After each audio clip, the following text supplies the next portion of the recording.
زۆر داوای لێبوردنەکەم ئیتر بە تەنیا پەخشەکە لەسەر ئیتر لە جیاتی ئەوەی فێسبوک لا بدەم ئەم جارە یوتوبەکەم لادا زۆر داوای لێبوردنەکەم هاوڕێیان سەر لە نوێ دەست پێ دەکەمەوە زۆر داوای لێبوردنەکەم تکایە ئەو هاوڕێیانەی کە لەسەر خەت بوون ئەمانە هەمویان بەهۆی ئەو گۆڕانکاریە نەمان ئیتر تکایە وەرنەوە سەرخەت هاوڕێیان زۆر داوای لێبوردنەکەم بەڵێ دەست پێ دەکەینەوە ئیتر لە سەرەتاوە دەست پێ دەکەینەوە بەهۆی ئەوەی کە کێشەیەکی تەکنیکی ڕوویدا کۆبوونەوەکەی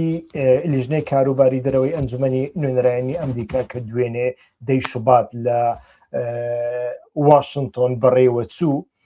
ئیتر تەماشا دەکەین ئەمڕۆکە لەسەر عارز لەسەر واقع هەندێک گۆڕانکاری گەورەی بەخۆوە هێنانە ئاراوە یەک لەوانە ئیتر ڕۆژنامەی ئەلمۆنیتۆر باس لەوە دەکا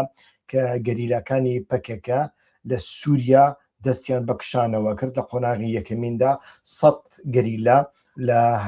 لە سووریاوە هاتنە هەرێمی کوردستان و لەوێشەوە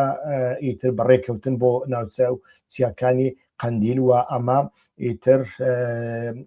ژمارەی دیکەشی بەدواوە دێ لە ئاین دەدا باس لەوەکرا و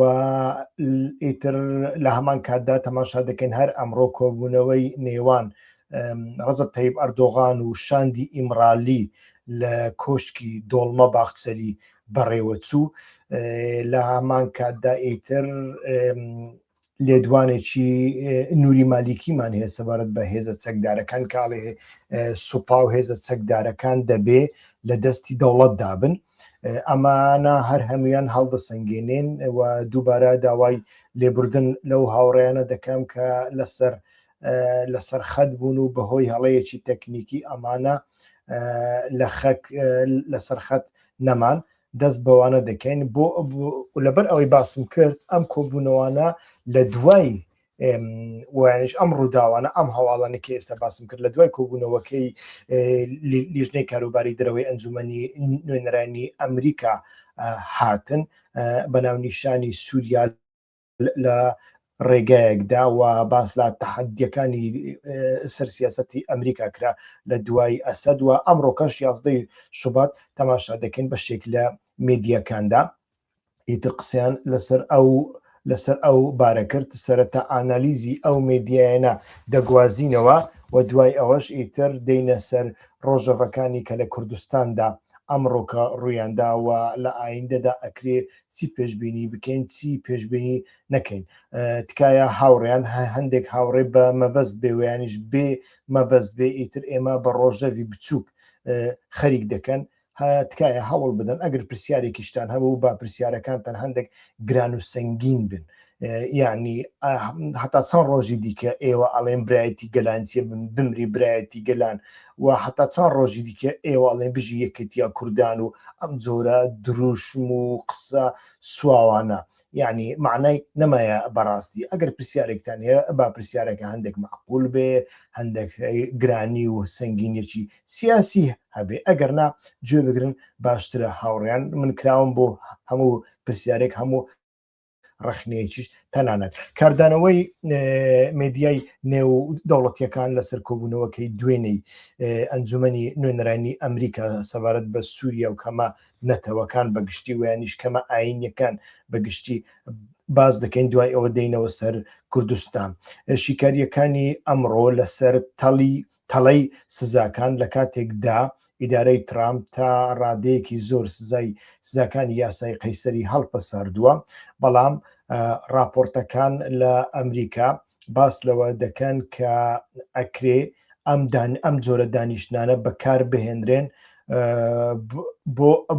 بۆ ئەوەی ئیتر کارتێک لە دەست ئەنجومەنی ئیتر نوێنەراندا و لە هەمان کاتدا لەسەر سێناتدا هەبێ بۆ ئەوەی ئەگەر سووریا بە تەواوەتی لە خەت دەرچوو ئیتر کاتی ئەوە هات پێ لەسەر دوگمەکە دابنێن ئەم کارتانە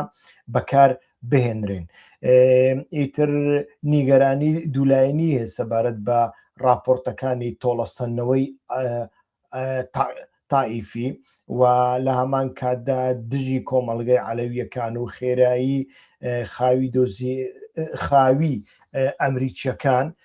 کە لەسەر عەرزدا ئیتر تەماشا دەکەین هەندێک شت دروست دەبن تەنانەت لە دەست پێشخەری ئەمریکیەکاندا دەردەکەون. مەسەلەن تەحلیلێکی ڕۆژنامەی ئەلجەزیرە هەیە کە تیشک دەخاتە سەر ڕەهەندی ئابووری ئاماژە بۆ دەکات کە دانیشتنەکە هاوکات بووە لەگەڵ ڕێککەوتنی وەبەرهێنانی چەند ملیار دۆلاری نێوان سووریا و سعودیا. شڕۆڤەکارانی ئەلجەزیرە عەرەبی باس لەوە دەکەن کە ئەمریکا دواکەوتوانە هەوڵ دەدات بگاتە ئاستی ئەو یاریزانە ناوچەیانە کە پێشتر پەیوەندیەکانیان لەگەڵ حکوومەتی ئەلشەرع ئاسایی کردوتەوە. یعنی لێرەدا تەماشا دەکەین ئەو هەوڵانەی ئەمریکا زیاتر پەیوەندی بۆەوە هەیە کە ئەمریکا تا ڕادەیەکی زۆر بەڕاستی یعنی لە دەست پێشخەری سیاسی دوور کەوتۆتەوە. هێزە لۆکاڵیەکان خەریک وەکو سعودیا خەریکە دەست پێشخەری لە دەست دەردێنن. من تەماشای ڕۆژنامەکانی لە مۆند و دۆچە واڵم کرد کە ئەمانە دوو ڕۆژنامەی زۆر زۆر سەرەکین لە ئەوروپادا، یەکێکیان فەڕەنسیە و یەکێکیان ئەڵمانیا. یعنی شتێکم تێدا نەبینی، زیاتر تیشک دەخەنە سەر بابەتی مرۆیی و مەبەستیشیان لە بابەتی مرۆیی ئەوەیە ئەگەر کۆنگرێسی ئەمریکا سزاکان بگەڕێنیتەوە سەر سووریا ئەوە داڕمانی ئابووری کە دروست دەبێت و لە ئەنجامی ئەوەدا شەپۆڵێکی نوێی کۆچبەران بەرەو ئەوروپا دەست پێ دەکاتەوە. یعنی هەموو عەقڵی ئەوروپا، هەموو نیگەرانی ئەوروپا لەوەدایە کە چۆن ئێمە بتوانین هەندێک پارەیان بۆ بنێرین، هەندێک یارمەتیان بۆ بنێرین، هەرچی دەیان هەوێ با بۆ خۆیان بیکەن بە تەنیا پەنابەرمان بۆ نێن. ئیتر لە دانیشتنەکەی دوێنێدات کۆمەڵێک کەسایەتی و هەتا زانایی سیاسیش قسەیان کرد. یەک لاوانە دیپلۆمات جیمس ئف جێفری بوو، نێردەی تایبەتی پێشووی ئەمریکا، ئاماژەی بۆدا کە ئەمریکا دەبێت بوونی پاشماوەکان لە باکووری ڕۆژهەڵات بپارێزێت. پاشماوە چییە کە ئەو باسی پاشماوە دەکا؟ مەبەستی لە هێزەکانی سووریای دیموکراتیە. ینی هێزەکانی سووریای دیموکراتیەک وەک پاشماوە وەسڵ دەکا و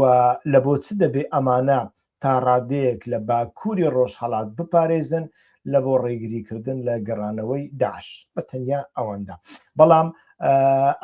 ئەندرۆجی تابلەر ئیتر لە پەیمانگەی واشنتۆن ئەڵێ استراتیژی پۆلیسی باش، پۆلیسی خراپی حکوومەتی یعنی کە ئەڵێ پۆلیسی باش و پۆلیسی خراپی حکوومەتی ئەلشەرع بەڵێنی گشتگیری دەدات. بەڵام تەماشا دەکەین لە هەمان کاتدا کە دێتە واشنتۆن دیسی بەڵێنی گشتگیری دەدا، قسەی خۆش دەکا. بەڵام ئەوەی تەماشای دەکەین لە حەلب ڕوویدا کە دەکرا بەبێ شەڕ ئیتر بێتە ئاراوە، بەڵام ئەمانە شەڕیان هەڵبژارد. لێرەدا گومانێک دروست دەکا بە ئەمریکیەکان ئەڵێ ئەگەر ئەحمەد شەڕع کۆمەڵی قسە بکە باوەڕی پێنەکەن لە ئەنجامدا ئەو کەسەیەکە پێشتر بوو. لە هەمان کاتدا نادین ماینزام داکۆکیاری ئازادی ئاینی جیهانی هۆشداریدا لەوەی کە هێزەکانی سووریای دیموکراتیک دەفرۆشرێن لە بەرژەوەندی حکوومەتێکی مرکزی دیمەشق. ئەمەش هەڕەشە لە مافی کورد و مەسیحیەکان دەکات. برایان ماست سەرۆکی لیژنەی ئەنجومەنی نوێنەران هەر لە کۆبوونەوەکەدا ئاماژەی بۆش کرد لە کاتێکدا ئەمریکا دەیەوێت سووریا سەرکەوتوو بێت، بەڵام وشەی بەتاڵ سەبارەت بە یەکگرتنی سەربازی دەبێتە هۆی گەڕانەوەی سزاکانی قەیسەر. ئیتر ئەمانە هەر هەمویان لە ئارادان. ئیتر بە ئەو پرسیارە بکەین ئایا کۆبوونەوەکە دەتوانێت بەکردەوە هیچ شتێک بگۆڕدرێت لەسەر عەرز. شڕۆڤەکارانی سیاسی بە تایبەتی شڕۆڤەکارانی دام و دەستگاکانی بەناوبانگ لەسەر سووریا وەکو چاتام هاوس و دامەزراوەی بڕۆ کینگز ئەمانە باس لەوە دەکەن یەک دانیشتن بەس نییە بۆ ئەوەی پێڵاوەکان ئیتر پێڵاو لەسەر زەویدا لە شەوێکدا دابنین، مەبەستی ئەوەیە لە شەوێکدا ئێمە ناتوانین بە یەک کۆبوونەوە گۆڕانکاریە بکەن دەبێ ئەم دانیشتانە بەردەوام بن و هەتاوەکو لە کرداردا گۆڕانکاریەک دێتە ئاراوە. کۆبوونەوەکە بمانەوە و نەمانەوێ یعنی لاوازە، بەڵام پێشەنگێکە بۆ دەنگدان لەسەر یاسای ڕێگە پێدانی بەرگری نیشتیمانی لە ساڵی 2026دا دیاری دەکات کە ئایا پارە بۆ یارمەتی سەقامگیری واتە یارمەتی بۆ حکوومەتی ئەلشەرع تەرخان بکرێت یان نا، ئەگەر گەمارۆکانی سنابباک بەهۆی پێشلکاری مافەکانی مرۆڤەوە ئەگەری هەیە دەست پێ بکاتەوە یاننا لەو بارەیەوە گرنگە. و دانیشتەکە ئیتر فشاری دەست بەزەی خستۆتە سەر ڕێککەوتنی یەکگرتنی نێوان قەسەدە و دیمەشق. لە وەڵامی ڕەخنەکانی دانیشتەکەدا راپۆرتەکان لە دیمەشق بەیانی ئەمڕۆ پێشنیاریەوە دەکەن کە ڕەنگە ئەلشەرع پێشنیارێکی نوێی لامەرکەزی پێشکەش بکات بۆ هێورکردنەوەی نیگەرانیەکانی کورد و هێشتنەوەی وەبەرهێنانی ئەمریکا. ئیتر ئەمە زۆر گرنگە، چونکە وەکو وتم ئەمریکا لە بۆ چ ئێستاکە خەریکە دەگەڕێتەوە، یعنی لەوەی کە لەو قسانەی کە تۆماس باڕاک لە 18 مانگی ژانڤیە دەیکردن ئێستا کە دەبینێن بە کرداردا گۆڕانکاریەکەیە، یعنی کردارەکە یەکەمین جار سێناتۆرەکان دەستیان پێکرد بووە گراهام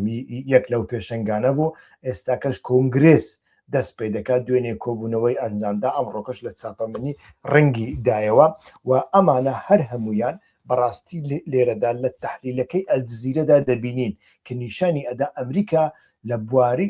لەبارەی سووریاوە لە دواوە ماوە. ئەمە مەسەلەیەکی زۆر مەترسیدارە لە بۆ ئەمریکا. ڕاستە دۆناڵد ترامپ ئیتر بایەخ بەمانە نادا، دۆناڵد ترامپ دەیەوێ ڕۆژهەڵاتی ناوەڕاست هەمووی چۆڵ بکات تەرێک بکات، بەڵام ئیتر تەماشا دەکەن لەناو ئەمریکادا گروپ و دام و دەستگای جیاوازتر هەنا جیاوازتر بیر دەکەنەوە، هەر لە بۆ هەندێک ڕنگ بێ ئیترکردنەوەی دۆسیای ئەپشتین تا ڕادێک پەیوەندی بۆەوە هەبێ. ئیتر ئەمانە کۆمەڵێک بابەت بوون. بابینە سەر مەسەلەی ڕۆژانەیی. ئەمڕۆکە 11 شوباتی 2026 راپۆرتەری ئەلمۆنیتۆر کە لە ئەمریکا لە یعنی دەستگایەکی مێدیایی ئەمریکیە، بەڵام لە ئیماراتدا لە دووبەی ناوەندەکەی لە دووبەیەوە ڕۆژنامەوانی بەڕێگەز تورک ئەمبەرین زەمان کە هەم پەیوەندی لەگەڵ هێزەکانی سووریای دیموکراتیک خۆشە، بەڵام هەم پەیوەندیشی لەگەڵ پارتی دیموکراتی کوردستان زۆر خۆشە، پەیوەندی لەگەڵ دەوڵەتی تورکیا بە تایبەتی حکوومەتی ئەردۆغان زۆر خراپە و ناشتوانێت بچێتەوە تورکیا، بەڵام ئیتر ئەتوانێ هەندێک لە هەندێک سەرچاوەدا زانیاری بەدەست بخە. ئەمڕۆکە لە هەواڵێکیدا کە لە ئەلمۆنیتۆر بڵاو بۆتەوە دەتوانن بیبینن بەیانی زوو ئەوەی کرد. ئیتر باسی لەوە کرد لانیکەم 100 چەکداری پەکەکە کە سووری نین واتە خەڵکی تورکیا، ئێرانیان، عراقین و لە ناو ڕێزەکانی هێزەکانی سووریای دیموکراتیک هەسەدابوون لە باکووری ڕۆژهەڵاتی سووریا ناوچەکەیان جێهێشتووە و چوونەتە ناوخاکی هەرێمی کوردستان و لەوێشەوە بەرەو چیاکانی قەندیل. و لە هەمان کاتدا بەپێی راپۆرتەکە ئەم پێشهاتە لەلایەن ئەنقەرەوە بە خۆشحاڵیەوە پێشوازی لێکراوە، ئاماژە بەوە کراوەکە هاکان فیدەن وەزیری دەرەوە و ئیبراهیم کاڵن سەرۆکی میت زۆر ڕازی و دڵخۆشن بەوەی مەزلوم عەبدی کوبانێ فەرماندەی هەسەدا ڕازی بووە بە دەرکردنی ئەو کەسانە. ئیتر باس لە چوارچێوەی ڕێککەوتنەکەش دەکا ئەم کشانەوەی وەک هەنگاوێکی تەواوکەر بۆ ڕێککەوتنی یەکگرتنەوە دەبیندرێت کە لە 30 کانونی دووەمی 2026 لە نێوان هەسەدە و حکوومەتی کاتی شامدا بە نێوەندگیری ئەمریکا واژۆ کرا. ئاسانکاری لۆجستیکی و مەیدانی پرۆسەکە لەلایەن دەسەڵاتدارانی هەرێمی کوردستانەوە دابین کراوە. تورکیاش بە ئامانجی کەمکردنەوەی بوونی پەکەکە لە سووریا و پشتگیریکردنی پرۆسەی چارەسەری چەکدانان لە ناوخۆی تورکیا ڕەزامەندی لەسەر ئەم گواستنەوەیە داوە.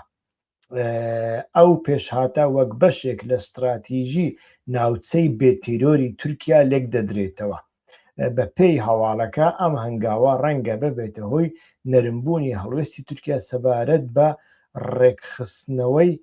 یەکە ناوخۆیەکانی ناو هەسەدا وەک دامەزراندنی چوار لیوای نوێ. بەڵێ هاوڕێیان دەمانەوێت بە کورتی هەڵسەنگاندنێک لەسەر ئەم هەواڵە بکەین. ئینجا دوایی باس لە لێدوانەکەی نووری مالیکیش دەکەین. لێدوانەکەی نووری مالیکی ڕنگ بێ ئیتر زۆر کەس بە هەڵە شڕۆڤەیی بۆ بکەن، ئێمە نامان هەوێ ئەم شڕۆڤەیە بکەین. خۆی لە خۆیدا وابزانم زیاتر لە ساڵێک پێش ئێستا بوو میوانێک هەر میوانی ئەم ژوورە بوو، ئیتر کەسێکە لە نزیکەوە چاودێری بار و دۆخەکە دەکاوە. ئەو کاتەش پرۆسەی دیالۆگی نێوان ئێمڕالی و دەوڵەتی تورکیا تازە دەستی پێکرده بوو. ئەو پێشنیارێکی کرد بۆ ئەوەی کە هێزەکانی سووریای دیموکراتیک بڕیارێک بدا مەڕاستیمێک ساز بکە، کۆبوونەوەیەکی گەورە ساز بکە لە جەماوەر دیپلۆماتکاران، نوێنەرانی هاوپەیمانان، نوێنەرانی کۆمەڵێک وڵات، حتا دام و دەستگاکانی تورکیاش بەشداری تێدا بکەن و لەوێدا ئەندامانی پەکەکە کە خەڵکی سووریانین هەمویان لەوێ ئامادە بن، سوپاسیان بکرێت کە ئەو هەموو ماوەیە لە دژی داعش تێکۆشانیان کردووە و ڕێزیان لێ بگیرێ و وەلا هەمان کەدا ئەمانە لە ڕێگای حکوومەتی هەرێمی کوردستانەوە لە سووریا بچنە دەرەوە و بچنەوە عراق و بچنە بنکە و بارەگاکانیان ئیتر. ئەمە دەبواە زۆر زۆر لە مێژ بوو کرابووایە، یعنی لە زیاتی ئەوەی ئێستا کە بە زۆر ئەم کارت بەسەردا بسەپێنن، چونکە بۆ ئەڵێن بە زۆر چونکە لە هەموو ئیتیفاقەکاندا هەیە، لە ئیتیفاقی دەی ئازاردا هەیە، لە ئیتیفاقی هەژدەی جانیوەریدا هەیە، لە ئیتیفاقی 20 هەیە، لە ئیتیفاقی سیژدا لە ڕاستیدا هەیە. ئیتر لە هەموو ئیتیفاقەکاندا یەک لەو مەرجانە یەک لە مەرجە سەرچیەکان ئەوێ کادرانی پەکەکە کە خەڵکی سووریانین دەبێت لەوێ دەربچن و ئەمە 10 ساڵە 15 ساڵە کاری بۆ دەکرێت. 10 ساڵە 15 ساڵە ئێمە لەو ژوورەدا ئیتر هەرچەندە تەمەنی ئەو ژوورە 15 ساڵ نییە، بەڵام پێشتر لە سوسیال میدیاکانماندا بەردەوام باسمان لەوە کرده بوو کە ئیتر لە ڕۆژهەڵاتی ناوەڕاستدا گۆڕانکاریەک دێتە ئاراوە. ئێرەش کوردستانە ئەوێش کوردستانە بەخوا نایخوا دێگەی نایخوا و پێشتریش نەبووە. ئەمە بەتەنیا وەکو ڕیتۆریک و پۆپیلیزم و کاریگەری دروستکردن لەسەر کوردەکانی ئەو بەر و ئەو بەر بەکارهێنانی کوردەکانی ئەو بەر و ئەو بەر ئیتر دروست بووە. پاڵەوانێکی یاری ئاسن هەیە کە پاڵەوانێکی نێودەوڵەتیە لە ئاستی ئەوروپاشدا زۆر زۆر بەناو دەنگە لە بەلجیکا دەژی. ئەو پاڵەوانە خەڵکی کرماشانە. بۆی باز دەکردم دەیگوت ڕۆژێک چوومە هەولێر میوانداریان کردبوون بە تایبەت گوتی حتا لە فرودگا هاتبوونە پێشی پێشوازیی زۆر زۆر گەرمیان لێکرد بوو، ئیتر بربیانە هۆتێری زۆر زۆر ڕاقی و پێشکەوت و گوتی پاشان ئیتر چوینە وابزان بارەگای هەرێمی کوردستان بوو. لەوێدا پێیان گوتم کە نابێ خۆم وەکو بیانی ببینم، ئێرە کوردستانە مڵکی هەمووتانە، بە تایبەتی مڵکی خەڵکی کورد ڕۆژ هەڵاتە. گوتی ئەمیش زۆرم کەیف پێ هات کە کوردی کورد وها بیر دەکاتەوە، زۆرم ئیتر هەوڵدا کە خۆم وەک خاوەن ماڵ ببینم. گوتی کەچی دەدا قەیپێ نەچوو من لە پەنایەک دانیشتە بووم، کەسێک هاتە ناتە ژوورەوە، بەڵام بەر لەوەی بێتە ژوورەوە قێڕی کرد. گوتی ئەرێ کاکە ئەو کوڕە ئێرانیە بۆ کوێ چوتی بەسەر هات. گوتی لە پڕەوە ئیتر لە خاوەن کوردستان بوومەوە ئێرانی. بەڕاستیش وایە ئیتر یعنی ئەمانە بابەتگەلێکی زۆر زۆر گرنگن. کوردستانی ئەولاش کوردستانی منە ئەولاش کوردستانی منە بەخوای نایخوا. لە سەردەمی قەیرانەکاندا لەوانەیە هێزە نێودەوڵەتیەکان وهە چاوی خۆی لێ بگرن کە پێشتر چاویان لێگرد بۆ ئەوەی پەکەکە وایانیش هەموو هێزێک تەنانەت هێزێکی کوردستانی عراق و هەموو هێزێک بچێ فریای کوبانێ بکەوێت، چونکە ئەمریکا نایەوێت سەربازی خۆی بە کوشتمدا، وانە هەر لە بۆ هەندێک ڕێگەیاندا پێشمەرگە بچێ، حتا داوایان لێکردن، حتا توان بڵێ مەجبوریان کردن. یعنی ئەگەر حیزبی دیموکراتیش ئەو کاتە ویست بە ڕنگ بوو ڕنگ بێ ڕێگەیان پێدا بە بەڕاستی ئەویش چوو بە ئیتر ئەمانە جیاوازن بەڵام کاتێک ڕەوشەکە ئاسایی بووەوە ئیتر ئێران هەیە سووریا هەیە عراق هەیە تورکیا هەیە ئەمەیان بابەتێک و ئیتر پێشتر ڕامەنگەیاندووە کە پەکێکە کاری باشی کرد لە بۆ ڕۆژ ئاوا بە تایبەتیش پاراستنی کوبانەیە بەڵام ئیتر ئەو جۆرە عەقلیەتە زیانیشی پێگەیان و ئەمە کۆمەڵێک هۆکاری ناوخۆشی هەیە پەکەکە کۆمەڵێک کەسی بەتەمەنی هەیە کە پیر و پەککەوتن لە بۆ کار نابن و ژمارەیان بە حەزارانن ئەمانەی هەموو نردونەتە سووریا پێی گوتونە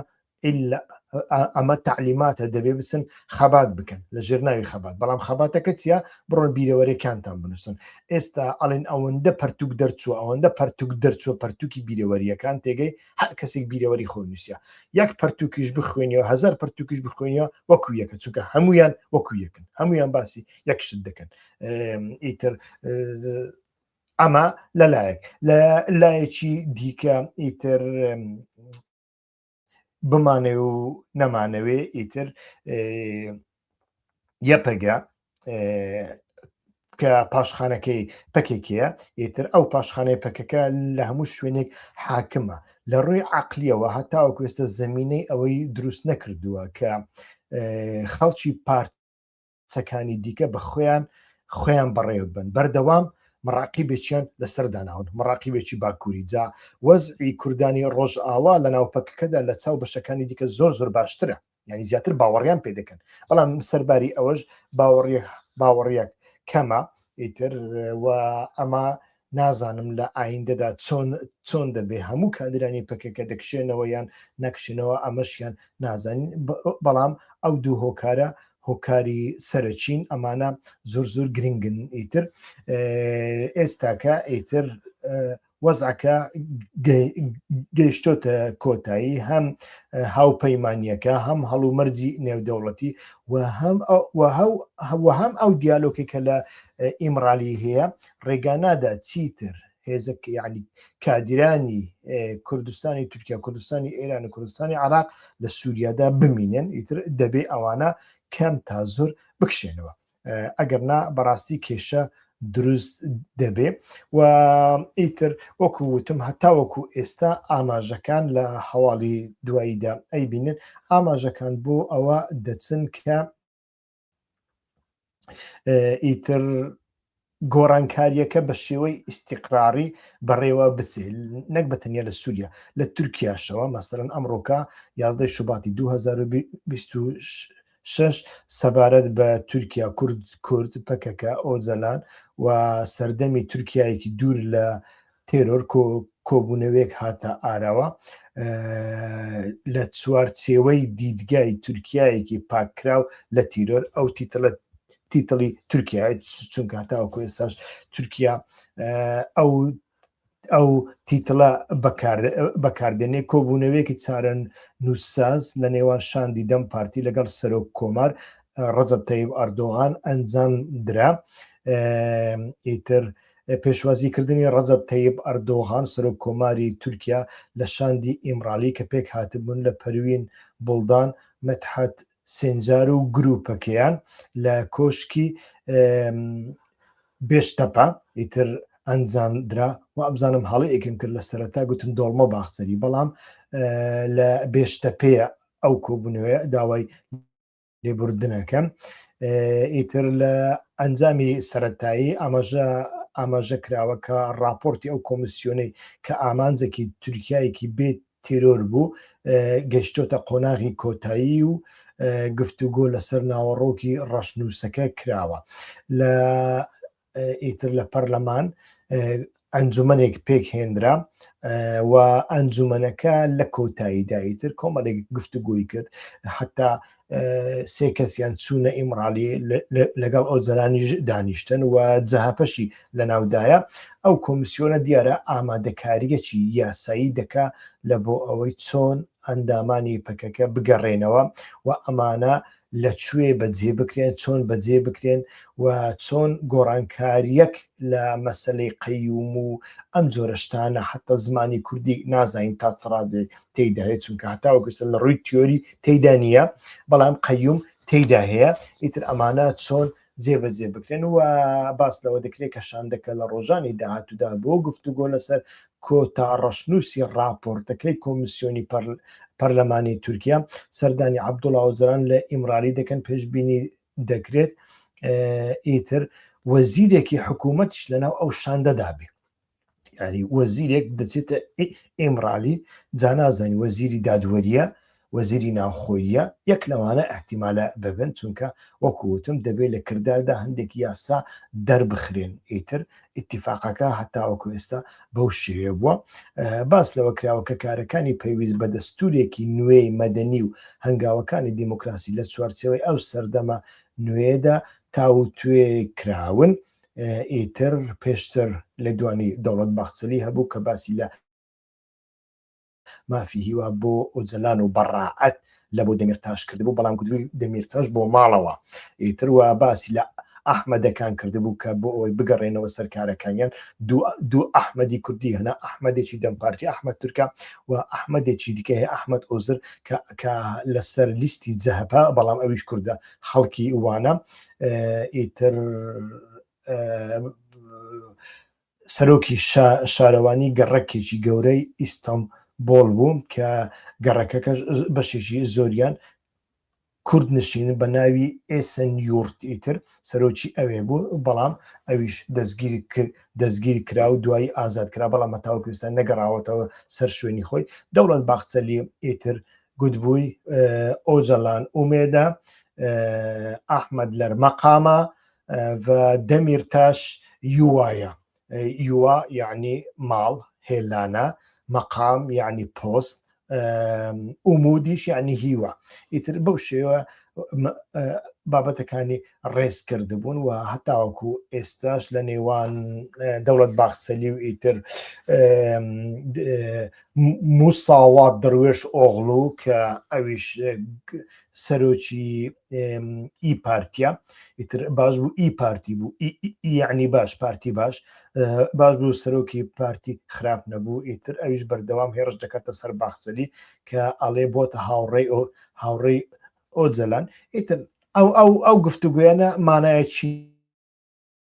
نییە لە مێژوی تورکیادا، ئەمانەی تورکیا بناسنیتر با کاتی خۆمانی پێ خەریک نەکەین. قۆناغەکە هەم لە سووریا هەم لە تورکیا هەتاوەکو ئێستا وەکو ئەوەی ئۆجەلان و دەوڵەتی تورکیا نەخشەیان بۆ کێشاوە، وەکو ئەوە بەڕێوە دەچێ، یعنی وەکو ئەوەی پێشتر ئۆجەلان باسی کردبوو، یعنی تەماشاکەن حەساسیەتی تورکیا ڕەچاو بکەن، ئەوە نەک لە قۆناغەکەدا 4 ساڵ پێش ئێستاش ئۆجەلان عینی قسەی کردبوو، وەکو ئەوەی دەوڵەت باخچەلی ئەڵێ تێگەی. ئیتر هەتاوەکو ئێستا هەم لە سووریا و هەم لە تورکیا قۆناغەکە بەو شێوەیە ئیتر بەڕێوە دەچێ. ئەوانەی دیکە ئیتر دەگەڕێتەوە بۆ ئەوەی هێزەکانی سووریای دیموکراتیک و یانیش ئەلیتە سیاسیەکە لەگەڵ ئۆجەلاندایە یان لە دژی ئۆجەلاندایە. ئەمن هەم لەگەڵی داما هەم لە کرداردا ئەوەی ئۆجەلان دەڵێ جێبەجێی ناکەم، ئەوە تووشی کێشەت دەکات لە ئیدارەداندا، ئیدارەدانی قەیراندا تووشی کێشەت دەکەم. من باسیەوە ناکەم کامیان ڕەوایە و کامیان ڕەوانیە و کامیان ئەوە غەڵەتە و کامیان باشە و تەسلیم بووە و من باسی شتان ناکەم. لە سیاسەتدا ئەم جۆرە شتانە نییە. سیاسەت گەمەیەکە هەندێک جار بۆمانەوە و هەندێک جاریش بۆ گەیشتن بە دەسەڵات، و زۆر جار کە ناگەیە دەسەڵات وەکو دەوڵەت، بەڵام دەگەیە دەتوانی بمینەوە بەشێک بی، شەریکێکی بچووک بی، و ینی شەریکێکی شاراوەی دەسەڵاتێکی دیکە بێ. ئەویش سیاسەتە لە ناوچەی ئێمە. لە بۆ هەندێک ئەتۆ لەلایەک کە گوتت ئەمن پابندی ئۆجەلانم، بەڵام لە کاتێکیشدا ئیتر وەکو ئەوت نەکرد شتێکی پێچەوانت کرد، کارە ساتەکانی وەکو حەلەب و ئەمانە بەڕاستی دووبارە دەبنەوە. ئیتر ئەمە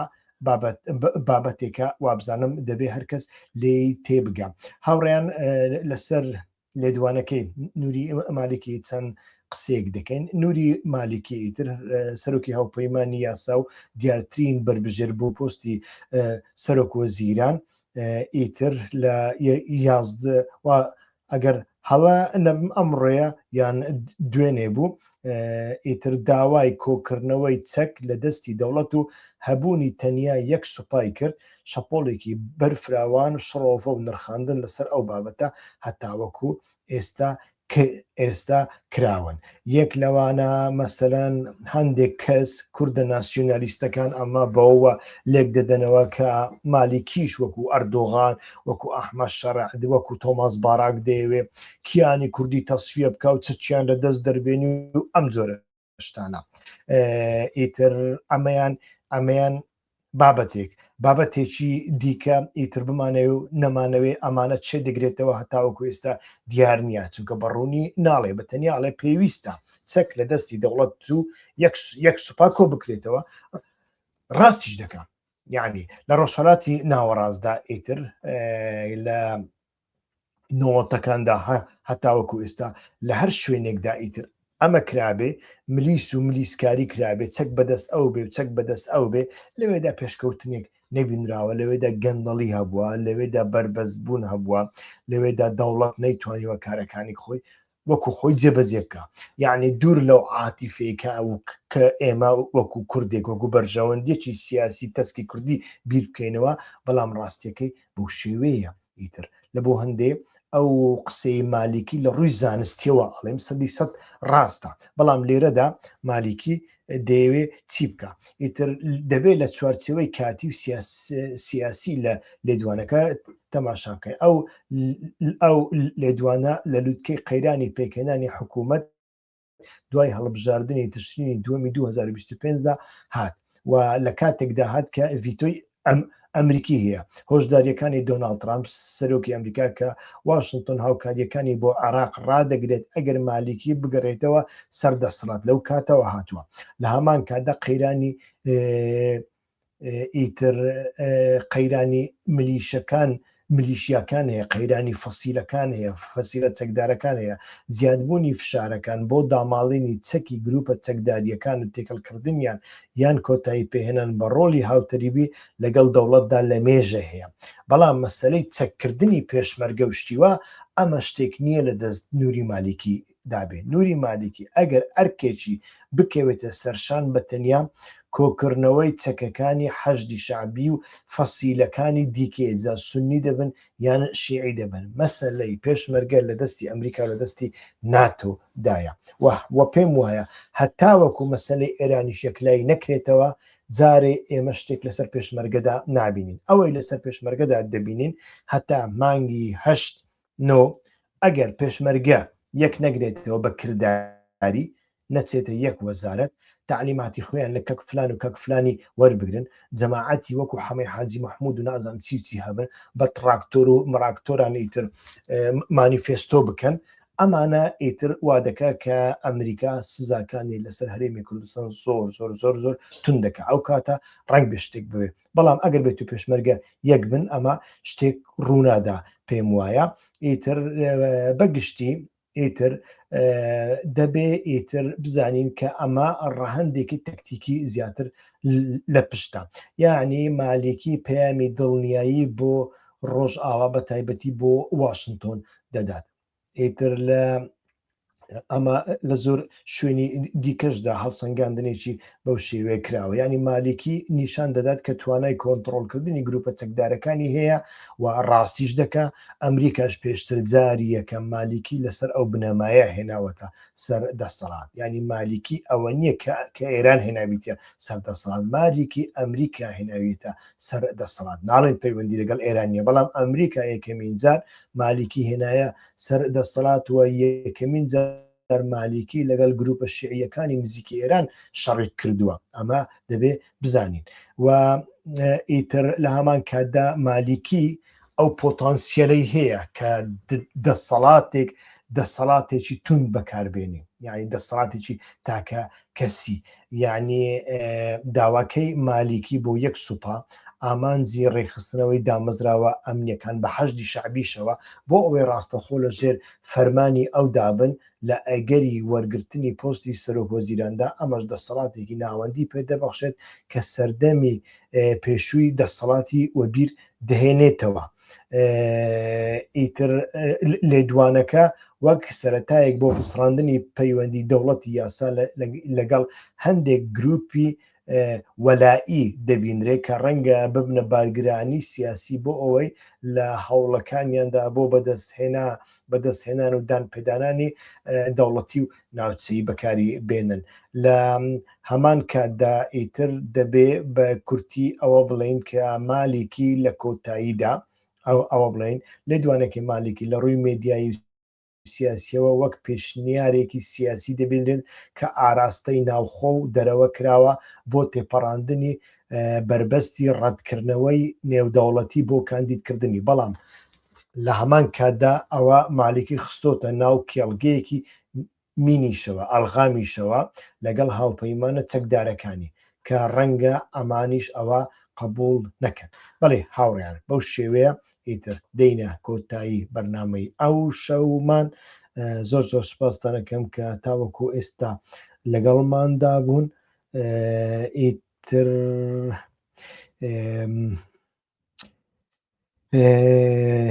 چەند دقەیە قسە دەکەین وەڵا نزیکی ساعتێکەوە نیە قسە دەکەین باڵێ هەرچەندە سەرەتادا هەندێک کێشەی خۆم بوو هاوڕێیان ئەمڕۆکە پرسیارەکانتان وەرناگرم تکایە ئەگەر پرسیارەکەتان بە گرنگ دەزانن دوای داخستنی پەخشەکە لە بەشی چاتی یوتیوبدا ئیتر پرسیارەکان بنووسن باشتر دەبێ زۆر زۆر سوپاستان دەکەم کە تاوەکو ئێستا لەگەڵماندا بوون تکایە بەردەوام لەگەڵماندا بن هاوکارمان بن لە گەورەکردنی ئەو کەناڵە و ناساندنی بە دۆست و هاوڕێیان لەبەر ئەوەی من کارێکم هەیە بەڕاستی بچمە دەرەوە ناتوانم پرسیارەکانتان وەربگرم هیوادارم لێم ببورن بەڵام لە کاتی ئایندەدا ئەگە پرسیارەکانتان لە بەشی چات نووسی یان وەڵامتان دەمەوە یان دەیکەمە مەعزەمەیەک ئیتر لە بۆ بەرنامەی ئایندە کاتێکی خۆش هەربژین شەو شەوگارتان